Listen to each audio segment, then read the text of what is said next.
السلام عليكم ورحمة الله وبركاته. حبايب قلبي، عاملين ايه؟ يا رب تكونوا جميعا بألف خير بإذن الله. هنتكلم النهاردة عن موضوع بيهم كل الأمهات، وخاصة كل الأمهات الجداد في تربية الأطفال. يعني لسه اللي جايبين أول بيبي أو أول نونة كده، فما بيعرفوش يتكلموا في الموضوع ده بالذات مع الأولاد، وبيفكروا اللي هو موضوع مثلا محير. ازاي نبدأ الكلام معاهم؟ ازاي لما ابننا أو بنتنا يسألنا عن الموضوع ده نجاوبهم ازاي؟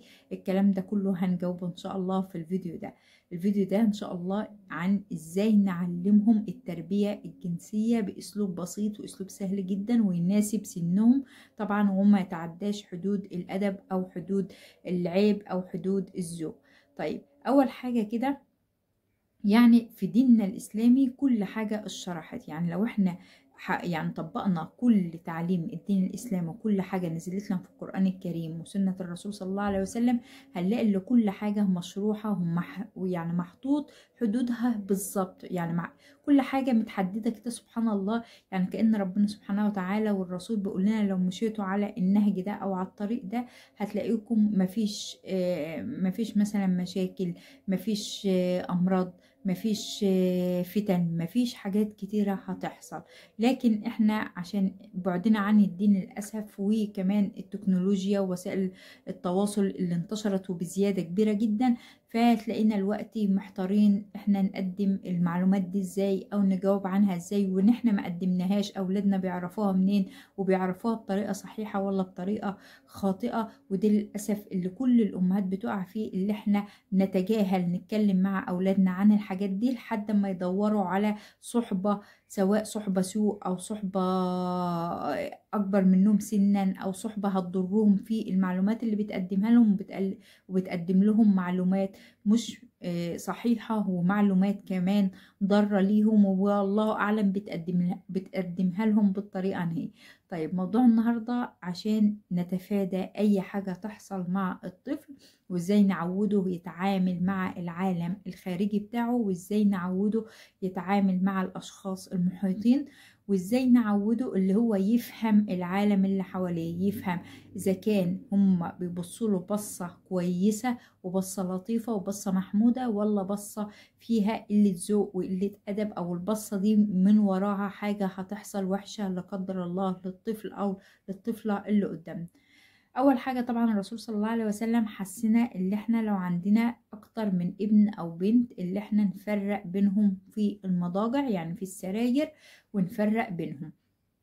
طيب، هنفرق بينهم. افرض هو ما فيش الا اوضه اطفال واحده، وانا عندي مثلا بنتين وولدين، طب هنيمهم فين؟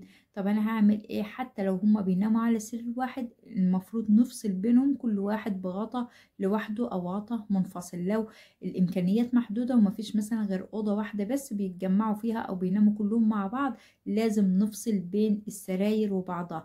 طب ما فيش فصل بين السراير وبعضها، وخايفين على شكل الاوضه والمكانة بتاعتنا ومش عارفة ايه، وانا واثقة من اولادي وكده، برضو ما يمنعش اللي احنا برضو نفصل بينهم في السراير، كل واحد بغطا لوحده. البنوتة تغطى بغطا لوحدها، والولد يتغطى بغطا لوحده. ونعلمهم طبعا اللبس المحتشم. يعني مش معنى اللي هي بنته قاعدة مع اخوها اللي هي تلبس لبس عريان او لبس فيه اي صفة اللي هي تخلي اخوها يفكر شكلها عامل ازاي، او يفكر في حاجة وحشة لا قدر الله، وكذلك اخوها برضه.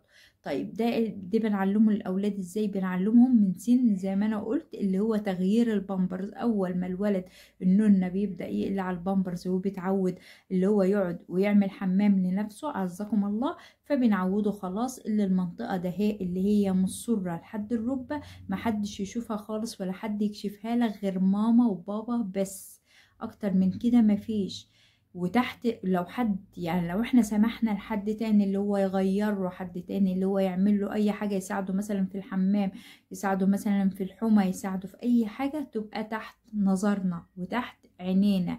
وطبعا حد واحد بس اللي بنسمح له وبنعرفه للشخص ده، وليكن تيتا، الشخص الاكبر سنا، ليكن تيتا، او ليكن نانا، او اي حد، او جدتك، او اي حد مسؤول كبير، هو ده بس اللي مسموح له الوحيد اللي هو يشوف جسمك او يغير لك. تاني واحد مسموح له يشوف جسمك طبعا الدكتور لو انت تعبان او حاجة، وانا ماما او بابا بيكون واقف جنب الدكتور ده. يعني الدكتور مش هيكشف عليك ويكشف جسمك وانت معاه لوحدك، لا، لازم اكون ماما او بابا موجودين وهم هو بيكشف عليك، لان طبعا احنا عارفين الدكاترة بيكشفوا البطن ومش عارفة ايه وبيحللوا الكلام ده كله. فلو في دكتور بيكشف خلاص في وجود الام او الاب، غير كده محدش يكشف لك المنطقة دي خالص. وبنبدأ نعرفه ونحفظه تماما ونشاور له كده اللي هي من منطقة السرة لحد الركبة، دي منطقة حساسة جدا، محدش خالص يكشفها ولا حد يشوفها خالص، لا حد يغير لك ولا حد يساعدك في انك تعمل حمام ولا حد يشطفك ولا حد يفتح لك زرار ولا حد يفتح لك بنطلون ولا حد يربط لك حزام ولا اي حاجة من دي. ودي بقى مسؤولية الام اللي هي تبدأ تعود اولادها الحاجات دي من وهم سن صغير جدا، اللي هم بيستقلوا بنفسهم وبيعتمدوا على نفسه. ما تلاقيش واحد بغل كده دخل تانية وتالتة ابتدائي ولسه مامته بتدخل تساعده في الحمام وتساعده اللي هي تفكله الزرار وتزرر له الزرار وتشدله الحزام وتعمله الحاجات دي وتلبسه الشراب والكلام ده كله.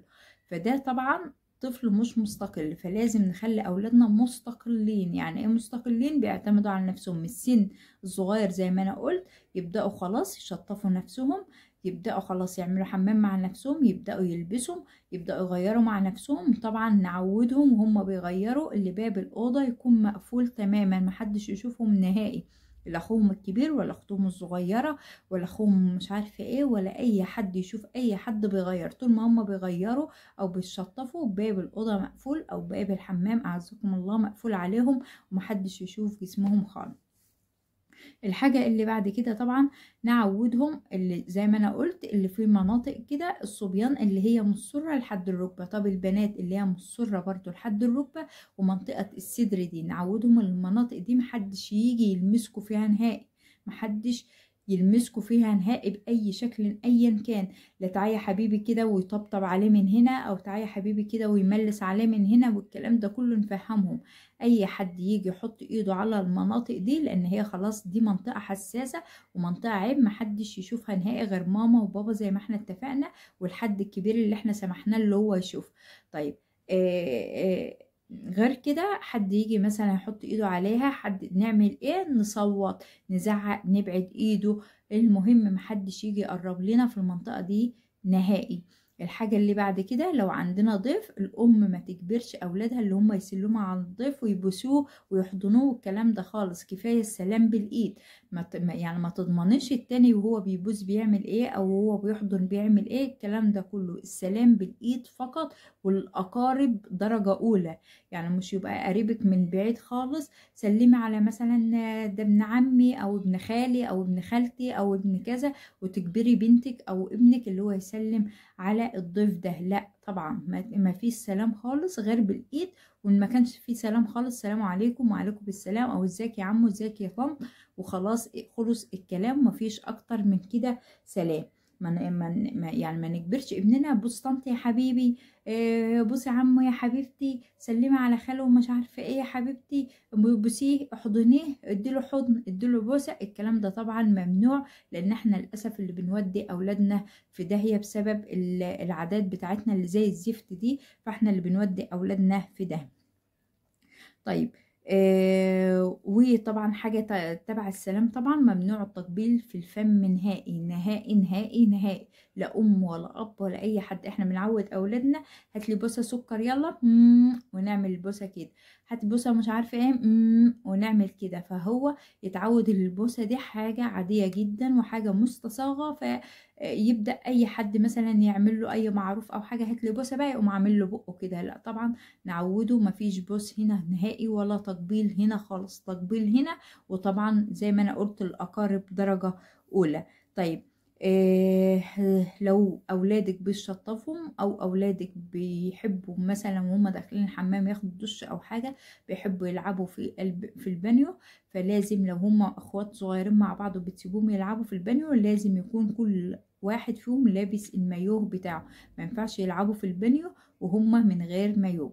طيب ما ينفعش يعني دي البنت تكون عريانة والولد يكون عريان ويلعبوا في البانيو مع بعض ويتزحلقوا يملوا البانيو مية ويفضوه. الكلام ده كله لازم يكونوا مغطيين المنطقة اللي احنا قلنا عليها دي، فيكونوا لابسين مايو. حتى لو كانوا في حمام سباحة برضو او بسين او المهم اي حتة فيها اختلاط ولد مع بنت لازم يكونوا لابسين مايو ومغطيين المنطقة دي بالكامل، عشان خاطر وهم بيلعبوا بالمية ويتنططوا كل حاجة بس جسمهم متغطي ومفيش حاجة باينة للطرف التاني منه سواء ولد او بنت. الكلام ده الاولاد زي البنات بالظبط، الاتنين زي بعض.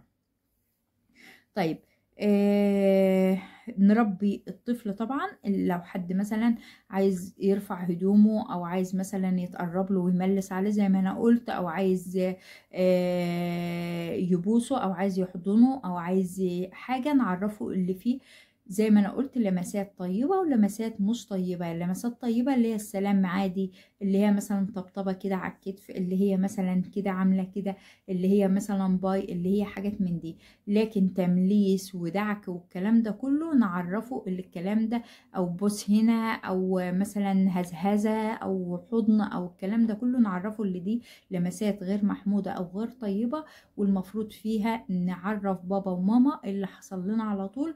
ما فيش بابا وماما موجودين نصرخ ونبعد ايد اللي هو جاي يلمسنا على طول بأي شكل ايا كان. فلازم الحاجات دي نعرف اولادنا عليها ونربيهم على كده، ونوريهم مسرحيات زي ما انا قلت، نوروهم كرتون، حاجات من دي، نعمل لهم رسومات. المهم لازم نفهمهم، نعملها معاهم احنا، نقلد دور اللي عايز اقرب منهم بطريقة وحشة واللي عايز اقرب منهم بطريقة حلوة، وهم هنشوفهم يتصرفوا ازاي ونقول لهم يتصرفوا ازاي في المواقف دي. طيب طبعا الحاجة اللي بعد كده اللي احنا لازم يعني نعرف اولادنا اللي هم يقولوا رأيهم في اي حاجة، ما نجبرهمش على الطاعة العمياء. يعني ما ينفعش اي حد يجي يقول لهم مثلا حاجة يقولوا حاضر ونعم، ويخافوا اللي هم لو ما عملوش كده اللي هم مثلا ما بيسمعوش الكلام او يكونوا قلات الادب او يكونوا قلات سوء او حاجة. لا، نعرفهم اللي هم لازم كل حاجة يعرفوا ايه سببها وايه مبررها. ولو تعرضوا لأي حاجة سواء في مدرسة سواء في معهد سواء في نادي سواء في شارع سواء في رحلة سواء في أتوبيس سواء في أي حاجة، اتعرضوا لأي موقف يجوا يحكوا لك عليها على طول. نعودهم يجوا يحكوا على طول من غير خوف، من غير مثلا تحريف في الكلام أو تزوير في الكلام أو تجميل في الحقائق أو الكلام ده كله. يحكوا كل اللي حصل معاهم بنفس الأسلوب ونفس كل حاجة. فنعودهم اللي اي حاجة تحصل معاهم بره البيت يجوا يحكوها لنا على طول. فلان مثلا نده عليهم وقال لهم مثلا تعال ما اجيب لكم مثلا حلاوة عشان بحبكم مش عارفة ايه، يجوا يحكوا لك. ده فلان ادانا مثلا وليكن كراميلا، يجوا يحكوا لك ده فلان مش عارفة عمل معانا ايه، او الفلانة عملت معانا ايه، او المس عملت معانا ايه، او الدادة عملت معانا ايه. وتسأليهم ضروري لو انت سايباهم في حضانة او سايباهم في مدرسة، يا حبيبي اول ما يجي على طول حبيبي يحكي لك عن تفاصيل يومه بالكامل. تسأليه نزلت الحمام النهاردة او دخلت الحمام النهاردة؟ ايوه. دخلت الحمام مع مين؟ مين اللي ساعدك في الحمام؟ طب لو هو كبير شوية، طب نزلت الحمام دخلت الحمام لوحدك ولا دخلت مع اصحابك؟ لان للأسف الاولاد الوقت قعدوا بيستأذنوا من المسات وبينزلوا الحمام صحبة كده وبيدخلوا كلهم مع بعض. ودي مشاهد احنا بنشوفها في المدارس، كلهم بيدخلوا مع بعض ويعملوا حمام مع بعض، وده للأسف، ويشوفوا بعض ويشوفوا عورات بعض، وكل واحد بيتسابق اللي هو مين يعمل اكتر او مين يعمل كذا او مين يعمل كذا. فالاولاد عادوا كده والبنات عادوا كده برضو. فاحنا نعرفهم انت نزلت الحمام النهارده مع مين؟ نزلت مع صاحبك ولا لوحدك؟ نزلت لقيت حد في الحمام؟ طب عملت ايه في الحمام؟ قفلت عليك الباب كويس؟ طب خرجت غسلت كويس؟ شطفت نفسك كويس؟ طب مش عارفه ايه. وتتاكدي من جسم ابنك كل يوم او جسم بنتك كذلك كل يوم. يعني كل يوم كده اول ما يجوا من المدرسه وهم بيغيروا هدومهم وهم تشوفي مثلا في خربشه، وشهم معلم، جسمهم متعلم في حاجه، مثلا عاملين حاجه على نفسهم، الهدوم الداخلية نظيفة أعزكم الله ولا مش نظيفة. الكلام ده كله لازم الأم تاخد بالها منه كويس جدا جدا، وتشجع أولادها. طبعا أهم حاجة اللي هم يحكوا باستمرار وباستفاضة وكل حاجة عن اليوم بتاعهم وإيه اللي حصل معاهم في المدرسة. طبعا إيه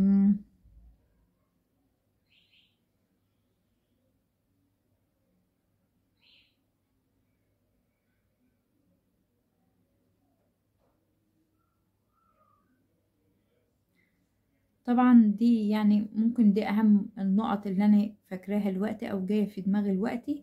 آه، دي اهم النقاط يعني اللي احنا فاكرينها دلوقتي. في حاجات كتيره جدا عن التربيه الجنسيه، يعني ما تقوليش انا اتحرج اكلم اولادي في الكلام ده، او انا معرفش اكلمهم ازاي، او انا اقدم لهم الحاجات دي ازاي. دوري وهتلاقي علماء النفس والاخصائيين وكل واحد بيقدم لك المعلومه بطريقه لطيفه جدا، تشوفيها مقدمها ازاي، وخدي منها الحلو اللي يناسبك ويناسب البيئة اللي انت فيها، واحكيها لأولادك وعرفي أولادك بيها، واتكلمي مع اولادك بكل ثقه وبكل حياء برضو. يعني ما تقليش ادبك برضو معاهم في الكلام، او تذكري لهم اسماء اعضاء جسمهم كده بالاسم او حاجه. يعني خليكي حييه وخلوهم وعودوهم على الحياء والكلام ده. دوري كتير هتلاقي في معلومات كتيره جدا لازم تعرفيها لاولادك. ما تسيبيش اولادك ياخدوا المعلومات دي من الاشخاص الغلط، او بياخدوها بطريقه غلط من وسائل التواصل الاجتماعي او كده. فلازم تفهموهم كل حاجة. بس كده، يا رب أكون قدرت أفيدكم، ويا رب يحفظ لنا أولادنا جميعا ونشوفهم كلنا في أحسن حال كده يا رب، وفي أتم صحة وسعادة يا رب العالمين، وما يوريناش فيهم سوء أبدا يا رب، ولا مكروه يا رب العالمين، فعزيز علينا أبدا يا رب. أشوفك على خير وإلى اللقاء. باي.